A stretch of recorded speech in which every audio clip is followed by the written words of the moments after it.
Hi friends, இன்னைக்கு நம்ம chicken kurma தான் செய்ய போகிறோம். வாங்க எப்படி செய்யலான்னு பார்க்கலாம். மிக்ஸி ஜார் எடுத்துங்க, 2 ஸ்பூன் சோம்பு போட்டுக்கோங்க. அதுக்கப்புறம் 1 ஸ்பூன் கசகசா, ஒரு 5-6 முந்திரியை நான் ஆல்ரெடி தண்ணியில் ஊற வச்சு வச்சுருக்கேன். அந்த தண்ணியோட சேர்த்து எடுத்து ஊற்றிக்கலாம். ஏன்னா முந்திரியும் கசகசாவும் போட்டால் குருமா கொஞ்சம் திக்னஸாக இருக்கும், அதனால தான். அதுக்கப்புறம் ஒரு பெரிய வெங்காயம், 2 வெங்காயம் கட் பண்ணி வச்சுருக்கேன், அந்த வெங்காயத்தையும் போட்டுக்கலாம்.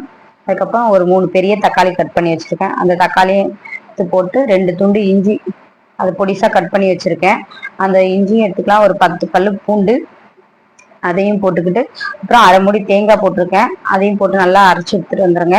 அதுக்கப்புறம் இப்போ ஸ்டவ்வை பற்ற வச்சு குக்கரை வச்சுட்டு அதில் கொஞ்சம் ஒரு 5 பட்டை, ஒரு 6 கிராம்பு, ஒரு கடல் பாசி, ஒரு 4 கடல் பாசி போட்டு நல்லா வதங்கி வந்த உடனே ஒரு 2 கொத்து கருவேப்பிலை போட்டு நல்லா வதக்கிடுங்க.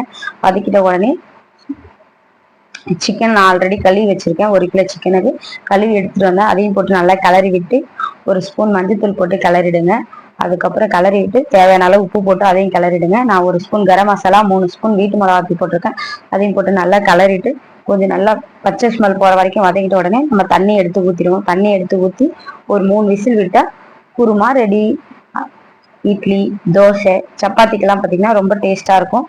நான் இன்னைக்கு கொஞ்சம் குருமா கொஞ்சம் ரொம்ப கட்டி இல்லாமல் கொஞ்சம் மீடியமான திக்னஸ்ல தான் வச்சிருக்கேன். நீங்களும் செஞ்சு பார்த்துட்டு எப்படி இருக்குன்னு சொல்லுங்க. பாய். Like and subscribe.